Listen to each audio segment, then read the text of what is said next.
हारून रशीद का एक बेटा था जिसकी उम्र तकरीबन 16 साल की थी। वह बहुत कसरत से जाहिदों और बुजुर्गों की महफिल में रहा करता था और अक्सर कब्रिस्तान चला जाता। वहां जाकर कहता, तुम लोग हमसे पहले दुनिया में थे, दुनिया के मालिक थे, लेकिन इस दुनिया ने तुम्हें निजात न दी, यहां तक कि तुम कब्रों में पहुंच गए। काश मुझे किसी तरह खबर होती कि तुम पर क्या गुजर रही है और तुमसे क्या क्या सवाल व जवाब हुए हैं। और अक्सर यह शेर पढ़ा करता, ताजू अनिल जाना ईजू कुल एल यूमिन व याह जुनूनी बुका अन्ना ए हाथी। मुझे जनाजे हर दिन डराते हैं और मरने वालों पर रोने वालियों की आवाजें मुझे गमगीन रखती हैं। एक दिन वह अपने बाप बादशाह की महफिल में आया।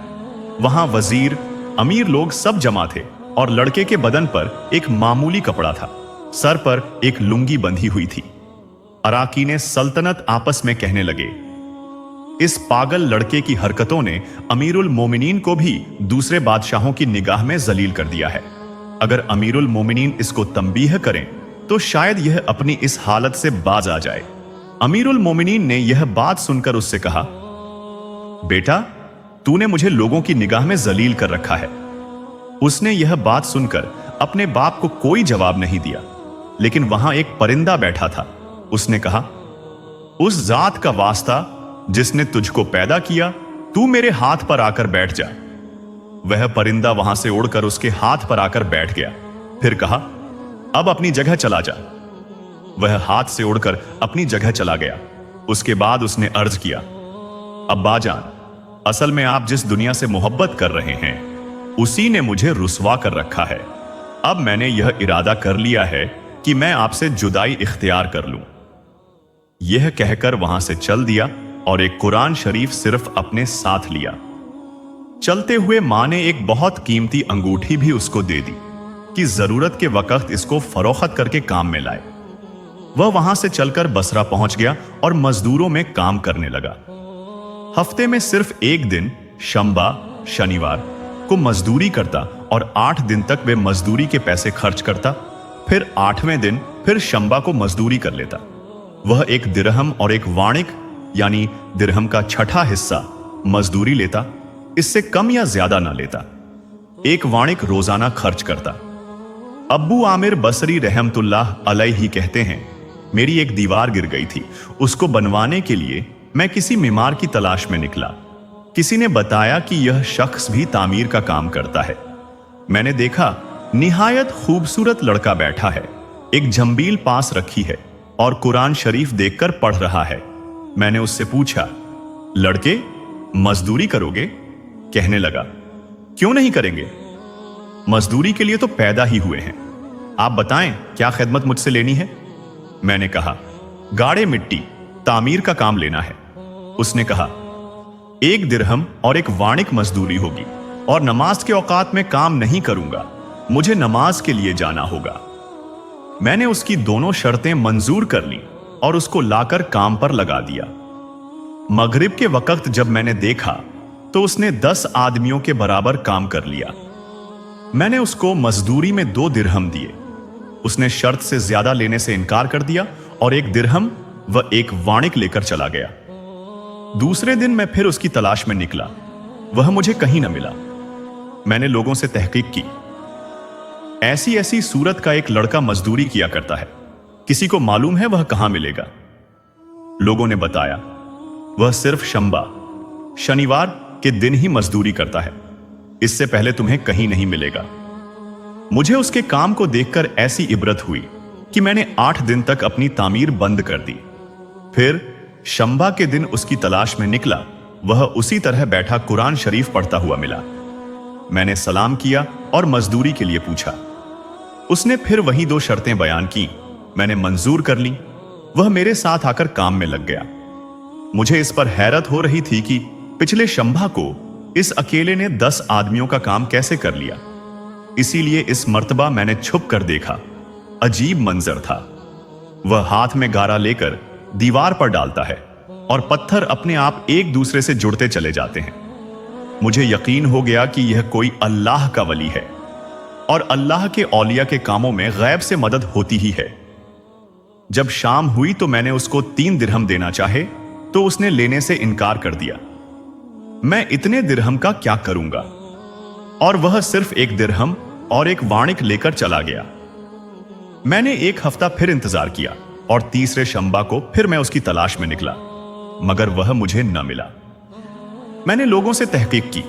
एक शख्स ने बताया वह 3 दिन से बीमार है, फलाम वीरान जंगल में पड़ा है। मैंने एक शख्स को उजरत देकर राजी किया कि वह मुझे उस जंगल में पहुंचा दे। वह मुझे साथ लेकर उस वीरान जंगल में पहुंचा। मैंने देखा वह बेहोश पड़ा है, आधी ईंट का टुकड़ा सर के नीचे रखा हुआ है। मैंने उसको सलाम किया, उसने जवाब न दिया। मैंने दूसरी बार सलाम किया, तब उसने आंखें खोलकर मुझे पहचान लिया। मैंने जल्दी से उसका सर ईंट से उठाकर अपनी गोद में रख लिया। उसने सर हटा लिया और चंद शेर पढ़े, जिनमें से 2 ये हैं। मेरे दोस्त, दुनिया की नेमतों के धोखे में मत पड़। उम्र धीरे धीरे खत्म हो रही है और ये नेमतें भी एक दिन खत्म हो जाएंगी। जब तू कभी किसी जनाजे के साथ कब्रिस्तान जाए तो ये सोचा कर कि एक दिन तेरा जनाजा भी इसी तरह उठेगा। इसके बाद उसने मेरी आंखों में देखकर कहा, अबू आमिर, जब मेरी रूह निकल जाए तो मुझे नहलाकर मेरे इन्हीं पुराने कपड़ों में कफन दे देना। मैंने कहा, मेरे महबूब, इसमें क्या हर्ज है अगर मैं तेरे कफन के लिए नए कपड़े ले आऊं? उसने हौले से मुस्कुराकर जवाब दिया, नए कपड़ों के ज्यादा हकदार तो जिंदा लोग हैं। ये जवाब वही है जो हजरत अबू बकर सिद्दीक रजी अल्लाह अन्हु ने अपने आखिरी वक्त में दिया था, जब उनसे नया कफन लाने की इजाजत चाही गई थी। फिर लड़के ने कांपती हुई आवाज में कहा, कफन तो चाहे नया हो या पुराना, बहरहाल बोसीदा हो जाएगा। इंसान के साथ तो सिर्फ उसका अमल चाहता है। ये मेरी लुंगी और लोटा कब्र खोदने वाले को मजदूरी में दे देना और ये अंगूठी और कुरान शरीफ हारून रशीद तक पहुंचा देना, लेकिन खबरदार उन्हीं के हाथों में देना और कहना कि एक परदेसी लड़के की ये अमानत है जो आपसे ये कह गया है कि ऐसा ना हो कि गफलत और धोखे की इसी हालत में आपकी मौत आ जाए। कुछ देर खामोशी, बस ये कहकर उसकी रूह निकल गई और उस वक्त मुझे पहली बार मालूम हुआ कि ये कोई आम लड़का नहीं बल्कि शहजादा था। उसके इंतकाल के बाद उसकी वसीयत के मुताबिक मैंने उसे दफन किया और कुरान पाक व अंगूठी लेकर बगदाद रवाना हो गया। जैसे ही मैं कसरे शाही के करीब पहुंचा, बादशाह की सवारी निकल रही थी। मैं एक ऊंची जगह पर खड़ा हो गया और जोर से पुकारा, ए अमीरुल मोमिनीन, आपको हुजूर अक़दस सल्लल्लाहु अलैहि वसल्लम की कराबत और रिश्तेदारी का वास्ता है, जरा मेरी आवाज पर तवक्कुफ कीजिए। उन्होंने मुझे देखा।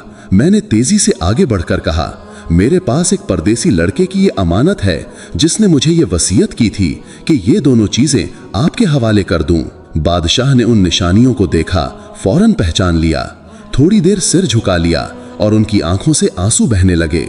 उन्होंने एक दरबान से कहा, इस आदमी को अपने पास रखो, जब मैं वापसी पर बुलाऊं तो मेरे पास पहुंचा देना। जब वो लौटे तो महल के पर्दे गिरवा दिए गए और दरबान से फरमाया, उस शख्स को बुला कर लाओ, हालांकि वो मेरी तकलीफ फिर ताजा कर देगा। दरबान मेरे पास आया और कहा, अमीरुल मोमिनीन ने बुलाया है, मगर ध्यान रखना उन पर सदमे का बहुत असर है।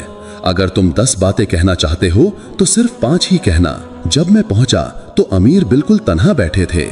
मुझसे कहा, मेरे करीब आओ। मैं करीब बैठ गया। पूछा, तुम मेरे इस बेटे को जानते हो?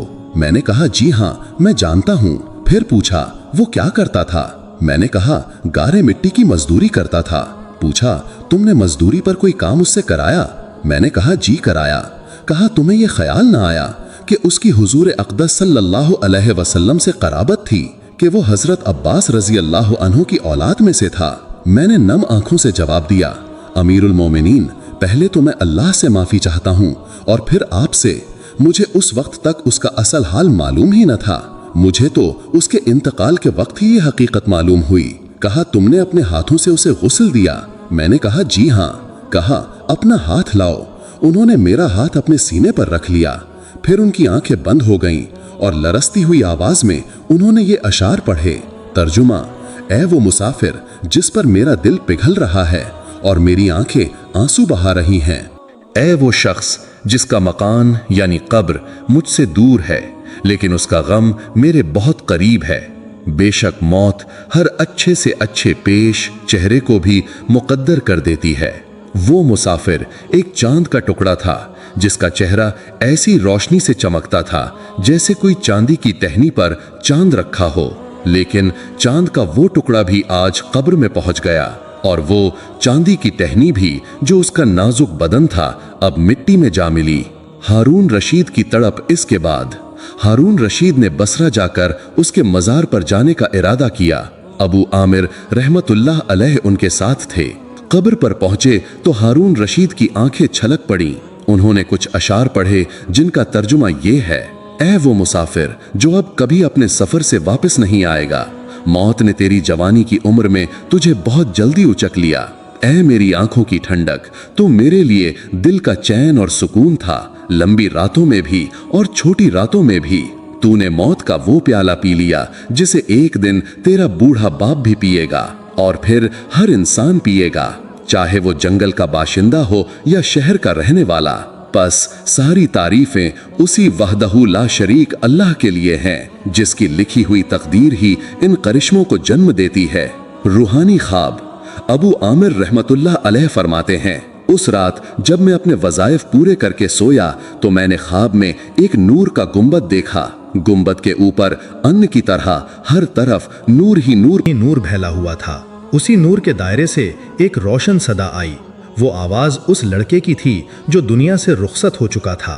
उसने पुकारा, अबू आमिर, हक ताला शानुहु तुम्हें जज़ाए खैर अता फरमाए। तुमने मेरी तजहीज़ व तकफीन की, मेरी वसीयत पूरी की। मैंने रूंधे गले से पूछा, मेरे प्यारे तेरा क्या हाल गुजरा? उसने जवाब दिया, मैं एक ऐसे मौला के पास पहुंचा हूं जो बहुत करीम है और अल्हम्दुलिल्लाह वो मुझसे बहुत राजी है। उस रब्बे करीम ने मुझे वो नेमतें अता फरमाईं जो न किसी आंख ने देखी, न किसी कान ने सुनी और न किसी इंसान के दिल पर उनका ख्याल तक गुजरा।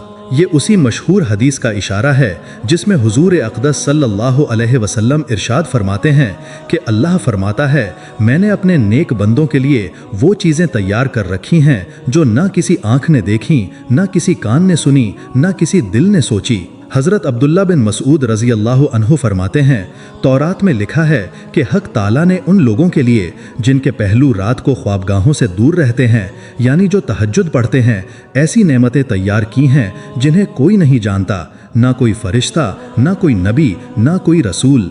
कुरान पाक भी यही इरशाद करता है, कोई शख्स नहीं जानता कि उसकी आंखों की ठंडक का सामान उसके लिए गैब के खजानों में क्या क्या रखा गया है। दुर्रे मंसूर। फिर उस लड़के ने कहा, हक ताला ने कसम खाकर फरमाया है कि जो भी दुनिया से इस तरह निकलेगा जैसा मैं निकला, उसके लिए भी वही इज्जत व एहतराम और इनामात होंगे जैसे मुझे अता किए गए हैं। साहिब रोज़ लिखते हैं, मुझे ये किस्सा एक और तरीके से भी पहुंचा है।